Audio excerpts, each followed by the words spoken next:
বন্ধুরা, Afsana kitchen with blog. আমি আজকে আবার নাস্তার রেসিপি নিয়ে চলে এসেছি। হচ্ছে ঘুগনি করব, তার সঙ্গে করব হচ্ছে লুচি। এই যে ঘুগনির মটর ভিজিয়ে রেখেছিলাম, এই মটরটা প্রথমে আমি সিদ্ধ করে নেব। এই যে লুচি করার জন্য ময়দা নিয়ে নিয়েছি। ঘুগনির জন্য আদা রসুন লাগবে। ময়দাতে আমি একটু কালা জিরে দেবো। আচ্ছা, সরিষার তেল দিয়ে ঘুগনি হবে, সাদা তেল দিয়ে ময়দা ছানা লুচি ভাজা হবে।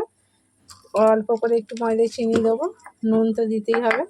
আর ঘুগনির জন্য আলু পেঁয়াজ লাগবে, আর সব রকমের মশলা তো আছেই।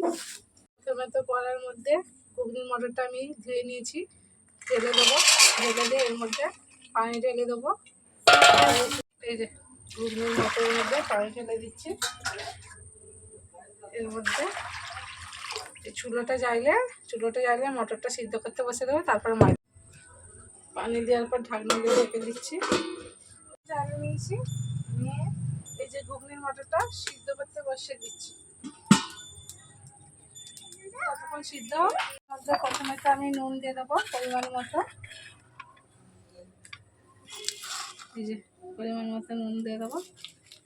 তারপরে চিনি দিয়ে দেবো পরিমাণ মতো। আচ্ছা, একটু কালা জিরে অল্প করে দিয়ে দেবো, ঘষে নেবো, একটু দিয়ে দেবো। সাদা তেল দিয়ে দেবো।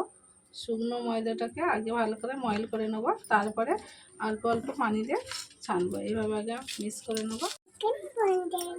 ও কথা বলতে চাইছে। দেখুন বন্ধুরা, দেখুন আমার ময়দাটা পুরো শুকনো ময়দাটা কত সুন্দর মুঠো হয়ে যাচ্ছে। এটাই পুরো ঠিক হয়েছে। ময়দাটা পুরো আমার ঠিক হয়ে গেছে। অল্প অল্প দেখতেই পাচ্ছেন আমার মুঠোটা কি সুন্দর হয়ে যাচ্ছে। এই যে এই ময়দা নিচ্ছি, নিয়ে মুঠো করছি। এটা পুরো পারফেক্ট হয়েছে ময়দাটা। এর অল্প অল্প পানি দিয়ে মেখে নেবো। যার যত পরিমাণে ময়দা সে সেই পরিমাণে চিনি, নুন, তেল সেইগুলো দেবেন। একটু অল্প অল্প পানি দিয়ে মেখে নেবো। মাখানাটা পুরো রেডি। এই যে দুটোটা পুরো রেডি। ঢাকনা দিয়ে এখন রেস্টে রেখে দেবো। তারপরে আলু পেঁয়াজ আদা রসুন এগুলো আমি সব ছিলে সাইডে ঢাকনা দিয়ে রেখে দিচ্ছি। আলুটা আমি ছিলে নিচ্ছি। এইভাবে সব আলু ছেলে হয়ে গেছে, পানির মধ্যে ফেলে দেবো। আলু পেঁয়াজগুলো সব ছিলে নিয়েছি, এই পানির মধ্যে ফেলে দিয়েছি। এবার আলুগুলো পিস পিস করে কেটে মুছে নেবো। এইভাবে প্রথমে আমি পিস করবো। এইভাবে তারপরে এইভাবে সবগুলো আলুগুলো আমার সব কোচানো হয়ে গেছে। আর পেঁয়াজগুলো কেটে নেব।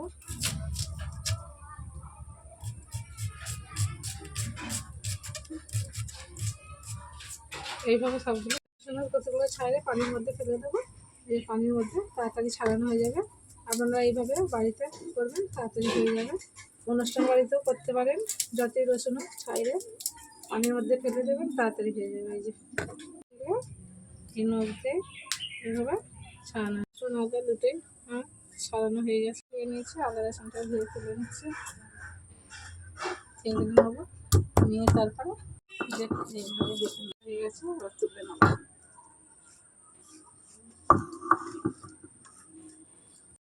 আমার মটরটা পুরো সিদ্ধ হয়ে গেছে। এই যে পুরো সিদ্ধ হয়ে গলে গেছে। মটরটা আমি ঢেলে নিয়ে কড়াইটা ধুয়ে আবার বসে দিচ্ছি। কড়াই গরম হয়ে গেছে, ওর মধ্যে সরিষার তেলটা ঢেলে দেবো। তেল গরম হলে পেঁয়াজটা দেবো। তেল গরম হয়ে গেছে, ওর মধ্যে পেঁয়াজ কুচানোটা ঢেলে দেবো। তেলের মধ্যে পেঁয়াজটা দিয়ে দিচ্ছি। পেঁয়াজটা লাল লাল হয়ে গেলে আদা রসুন সব রকমের মশলা নুন টুন দিয়ে লঙ্কার গুঁড়ো, হলুদ গুঁড়ো, ধনে গুঁড়ো দিয়ে কষতে নিয়ে আলুটা দেবো, মটরটা দেবো, দিয়ে তারপরে পানি ঢেলে দেবো।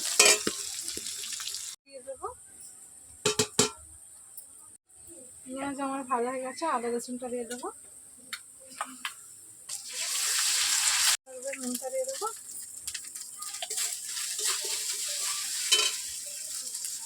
অল্প করে পানি দেবো। এই যে হলুদের গুঁড়া দিয়ে দেবো 1 চামচ। লঙ্কার গুঁড়ো দেবো অল্প করে।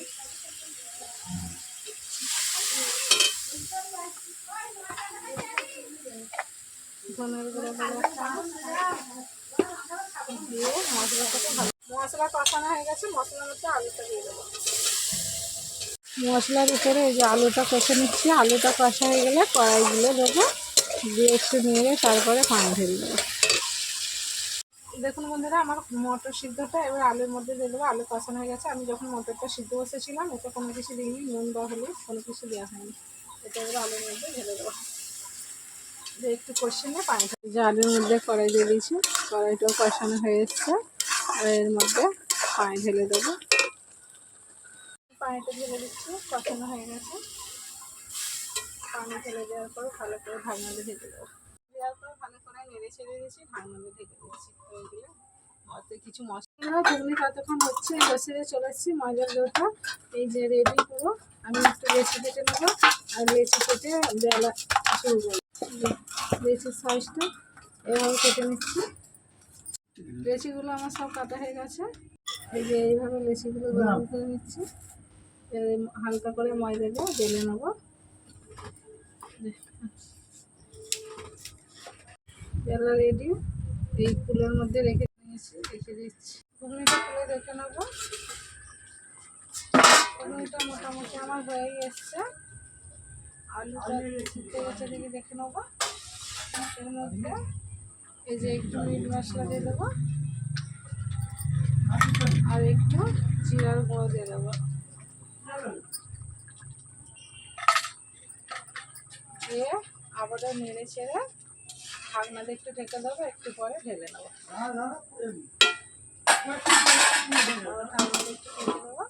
এই যে আমার ঘুগনিটা পুরো রেডি, দেখতেই পাচ্ছেন। কালারটাও কত সুন্দর হয়েছে, দেখতে যতটা সুন্দর হয়েছে খেতে ততটা টেস্টি। ঢেলে নেবো আমি অন্য হাঁড়িতে, ঢেলে নিয়েছি। এই যে হাঁড়ির মধ্যে লুচি কড়াটা থেকে বসিয়ে দেবো, লুচিগুলো ভেজে নেবো। আমার সব ভাজা বেলা কমপ্লিট হয়ে গেছে। এই যে দুটো জায়গার মধ্যে রেখেছি, ফুল আর খাঞ্জের মধ্যে। তার মধ্যে সাদা তেল ঢেলে দেবো, তার মধ্যে লুচিগুলো ছাড়বো। লুচিগুলো ফুলে উঠেছে, দেখতেই পাচ্ছেন। একটু ছুঁয়ে গেছে, এই যে উল্টে দেবো। দেখছেন লুচিটা ফুলে কেমন হয়েছে, ফুলকো লুচি, লুচিতে লুচি, ফুলকো লুচি। বন্ধুরা, আমার সব লুচিগুলো ফুলে একবারে ঢোল হয়ে যাচ্ছে। এই পিঠটা উল্টে দেবো, এই পিঠটা আবার এইটা দেখুন এরকম হালকা বাদাম বাদাম করে নিয়েছি। লুচিগুলো আমার ভাজা কমপ্লিট হয়ে গেছে। লুচি বাসনে বেড়ে নিয়েছি। এই যে ঘুগনিটা বাটি বেড়ে নেবো। ঘুগনিতে যতটা সুন্দর, ঘুগনির কালারটা কতটা সুন্দর হয়ে যায়, খেতেও ততটা টেস্টি। আমি বাটি বেড়ে নেবো খাওয়ার জন্য। বাটির মধ্যে ঘুগনি বেড়ে নিয়েছি, বাসনে লুচি নিয়ে নিয়ে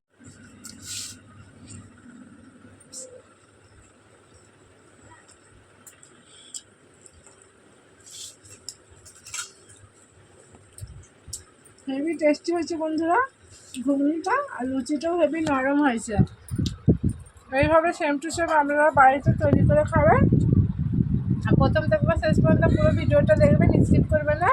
একটা ভিডিও এখানকার মতোই শেষ, আবার নতুন ভিডিও নিয়ে হাজির হবে।